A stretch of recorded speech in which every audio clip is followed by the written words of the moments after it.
living longer, living healthier, living better than ever before.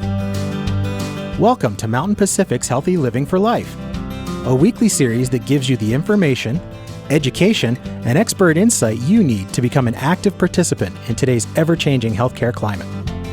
Here now is today's program host. There's a good reason vitamin D is called the sunshine vitamin.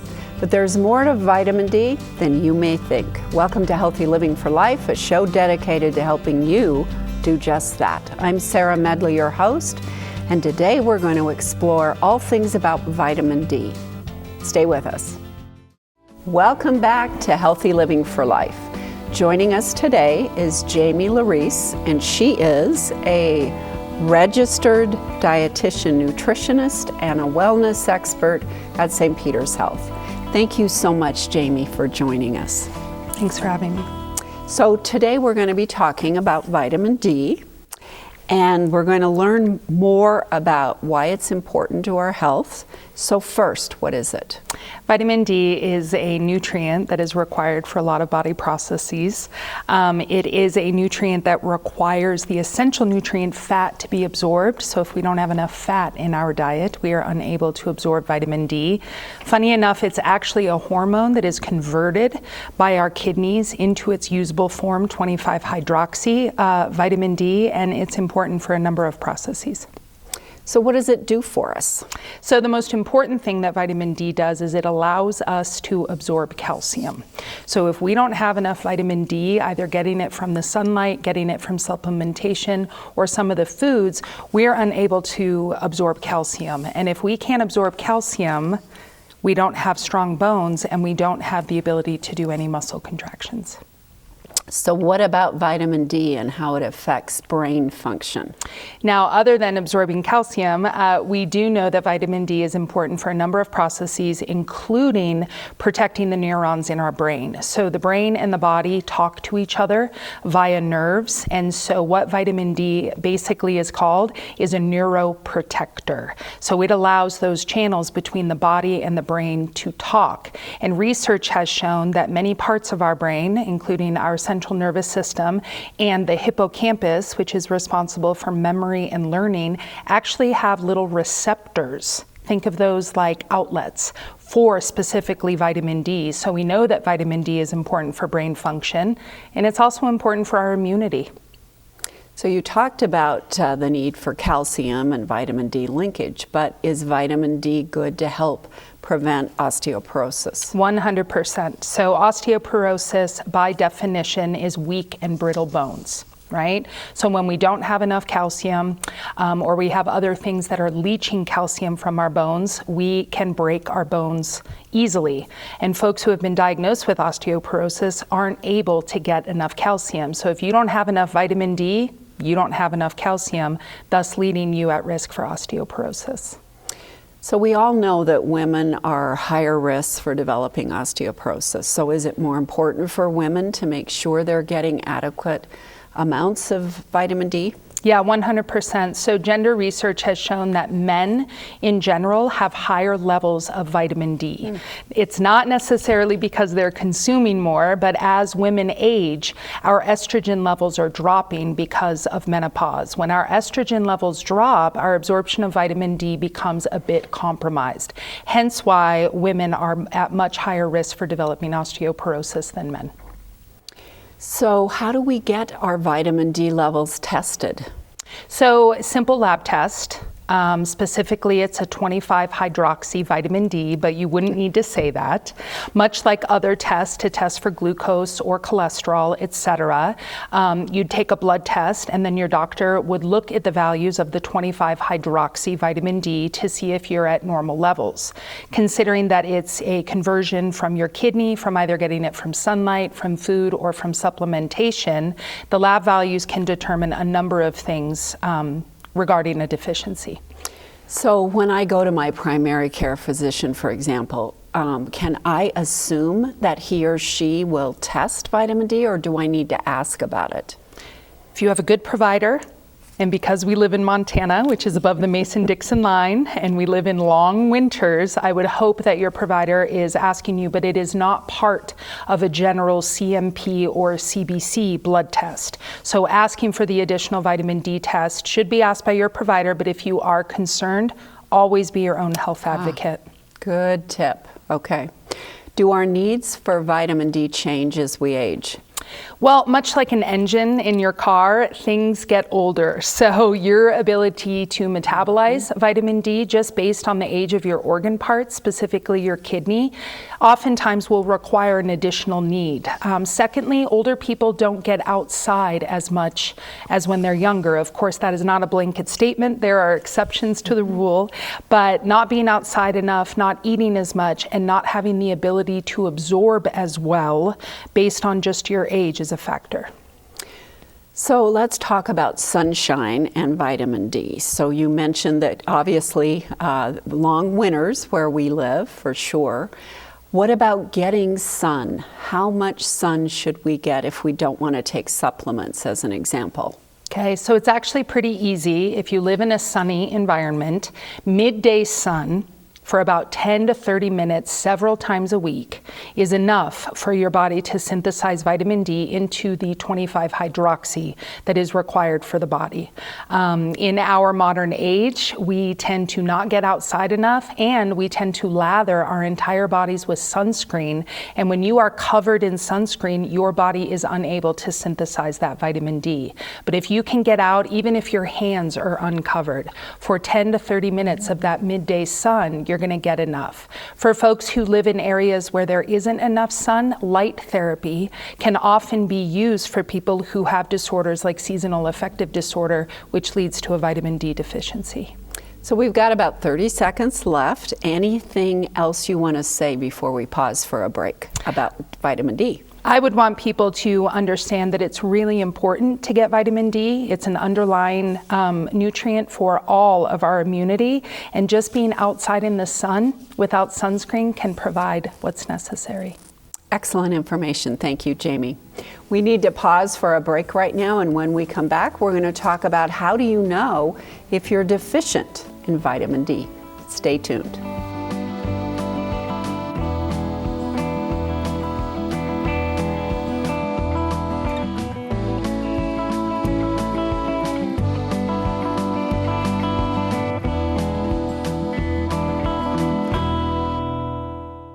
Welcome back. We are still talking to Jamie Larice, registered dietitian and nutritionist from St. Peter's Health. So thanks for staying with us. Of course. Earlier we talked generally about vitamin D. Now talk to us about the deficiency side of things. Number one, how do I know if I'm deficient in vitamin D?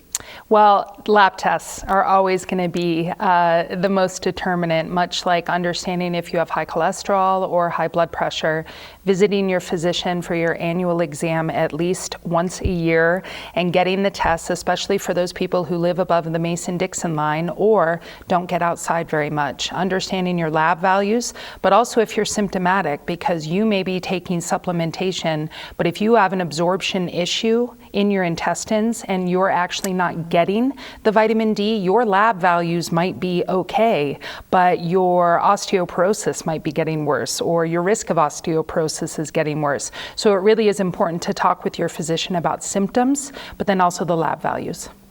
So what is the right amount of vitamin D for a body? Well, the research keeps indicating that we need more and more because it is such an important vitamin/hormone for every process in our bodies, but we really want to follow the dietary guidelines for Americans, which come out every 5 years. So the current dietary guidelines for Americans 2020-2025 lists it at a minimum over a year age to 70, about 600 international units, and no more than you'll see on the supermarket shelves. You can't buy more than than 5,000 IUs in one pill. There is research that is showing you can go much higher than that if you don't have any liver or kidney issues. Myself, I take about 5,000 in the summer months a day and about 10,000 IUs, but that is a conversation with you and your provider. But at least meeting the minimum of the dietary guidelines for Americans, 600 IUs, and then anyone over the age of 70, it bumps up to a minimum of 800 IUs. Good to know. What are the visible signs of deficiency? I know we've talked about it, but be more specific. It's hard to look at an adult and see vitamin D deficiencies. It can include, fatigue, muscle cramps, kidney stones, things like that. But in children, a lack of vitamin D, which leads to a lack of calcium, can result in rickets. And what rickets is a severe deficiency of calcium, which is very visible when you see the bowed legs. And there's nothing that can be done to correct those bowed legs? Is that right? That I'm not clear of as far as, but once you have that calcium deficiency when you're a child, what you want to do is then really try to correct that deficiency. And that's why milk since the 1930s has been fortified with vitamin D. Milk products don't naturally have vitamin D, but because of the problem with rickets in the 30s, you will now see that almost all of the U.S. milk supply is fortified with vitamin D to prevent that condition. I did not know that, so that's good information. I always wondered about it. So what are the complications and risks associated with that deficiency in vitamin D? Well, again, if you have a deficiency in vitamin D, it's going to lead you to a deficiency in calcium, which is probably one of the most noticeable because it will lead to weak and brittle bones. But because vitamin D is also really important for the brain, there are cognitive processes, again, with memory and learning from your hippocampus that are going to suffer. Yeah. In addition, vitamin D is a foundation for our immune system to fight off bacteria and viruses. So when you are deficient in such an important nutrient, sky's the limit on the consequences. Yeah, absolutely. What are the treatments available to someone who has deficiencies? Once someone learns that they have a deficiency, it's important to talk to your provider. Is it just you're just not getting enough sunlight, you're not getting enough foods that are fortified, you need supplementation? Quickest thing is then to supplement. Meaning get outside, get your vitamin D, supplement with quality supplements, start eating more foods that have vitamin D or are fortified with vitamin D. But it also may be an absorption issue because we absorb all of our nutrients within our small intestines. So if there's any compromise in that area, it may be that you actually get injections straight into your blood. Okay. Is getting too much vitamin D something we should worry about? Most certainly.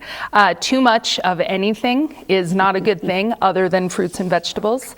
And supplementation is really the only way that people get toxicity. Of course, if you spend too much time out in the sun without proper sunscreen on, you will get severely burned. But people who are taking way too many supplements of vitamin D, they can end up getting way too much calcium in their bodies. They can get kidney stones, and they don't want to do that.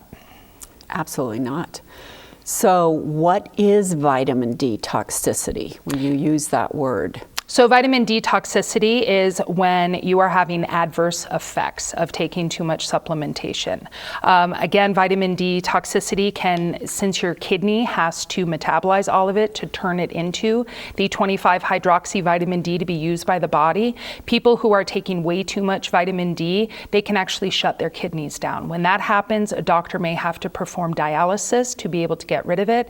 It can also create kidney stones because there is way too much calcium being held in the body. And so people, it will be noticeable. Oh my goodness. So we've got about 30 seconds left. So what closing thoughts do you have for this segment? The one thing I would say is people need to be very careful that too much of a good thing is not always right. If they are vitamin D deficient, talk with your provider, but also talk with a trusted source about the quality of supplements, because supplements are currently not regulated by the FDA. Thank you, Jamie. So viewers, we need to pause for another break, and when we come back, we're going to explore the last comment Jamie made about making sure the quality of your supplements are at a sufficient level. So please don't go away. Stay with us.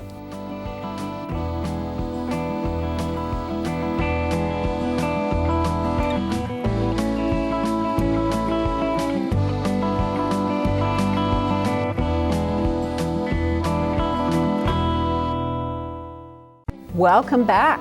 Jamie Larice is still with us, and we're talking about vitamin D.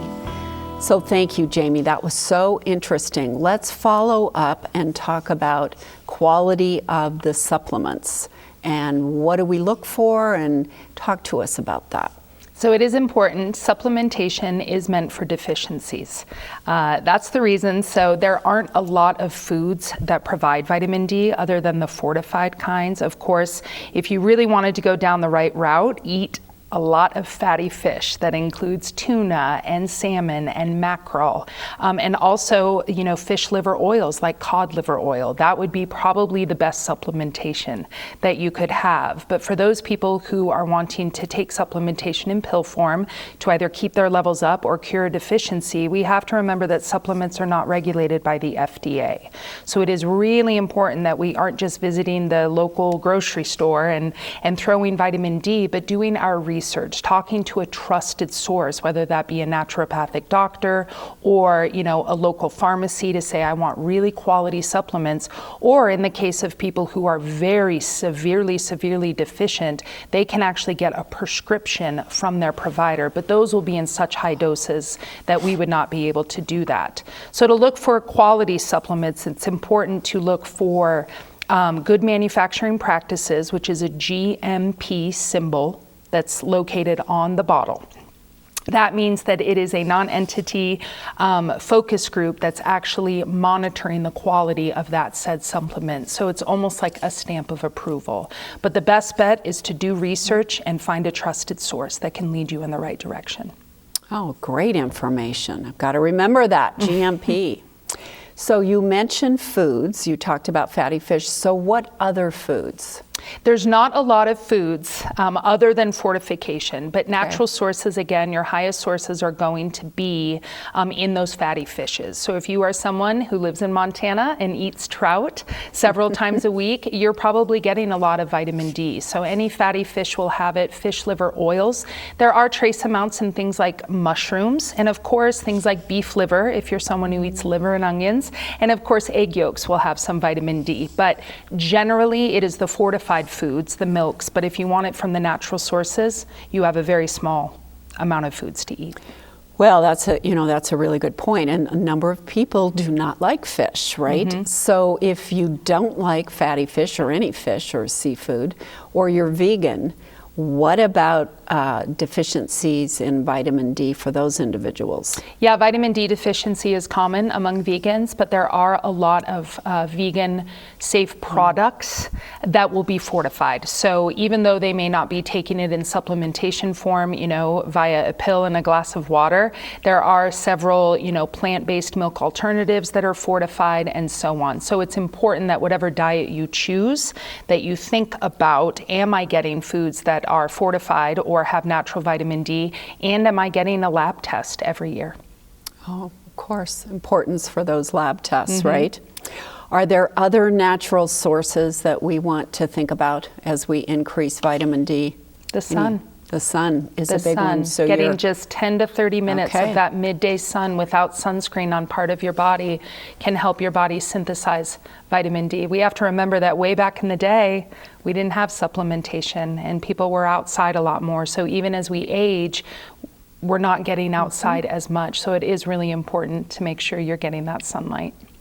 So let's say I am low in vitamin D, or I'm concerned about it, and I start taking supplementation. How long before my levels go up? Levels can rise within 24 hours, but we have to remember that that's just in your blood. It depends on if you have an absorption issue, right? So it's important to think about the symptoms. But generally, once someone starts supplementing to cure a deficiency, you'll see improvements within about 3 to 4 months. So whenever someone goes to get a vitamin D test, if they're deficient, they talk to their doctor about supplementation. It's really important to go back within that 3 to 4 months to see if the efforts that you're putting in are paying off. So many of skin products nowadays show that they're adding vitamin D or they contain vitamin D. So can using those skincare products increase your levels? Not so much. Supplementation is really always going to be important for any deficiency, but there is research that shows having a very powerful nutrient and vitamin like vitamin D topically can actually help clear skin issues like psoriasis. But substituting it for a supplementation based on a deficiency is not recommended. Okay. Talk to us about B12 and vitamin D. Complementary? They actually don't interact at all, but they are two common deficiencies in older people. The reason is as I mentioned before, people age and so do their engine parts. B12 specifically has to be mixed with what's called intrinsic factor in your stomach to be absorbed. So B12 is a very important vitamin, important for red blood cell growth, among others. But as people age, they tend to have issues with their stomach and their stomach acid. So they may be consuming enough B12, but because of this lack of intrinsic factor, they're unable to absorb it. So we see that in older people. Same thing with vitamin D. Older people are not getting outside, or the absorption. We only have so many sites on our small intestine, and once those engine parts age, or we have other comorbidities, the absorption level decreases. And so even though they're not related, as interactions in our body, they are two very common deficiencies seen in older people.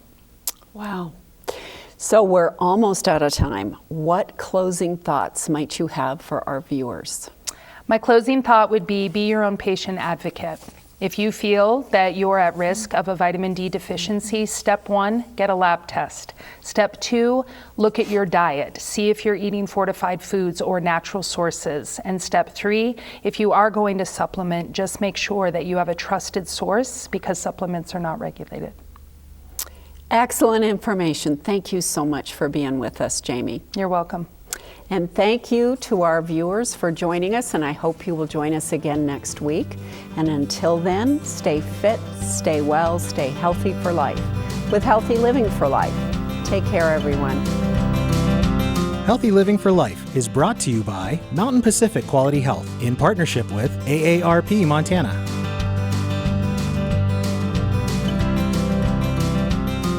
We'd love to hear from you. If you have suggestions for future programs, visit our website at mpqhf.org or call us at 406-443-4020. You can also catch us on YouTube by visiting our website and clicking on the Healthy Living for Life logo.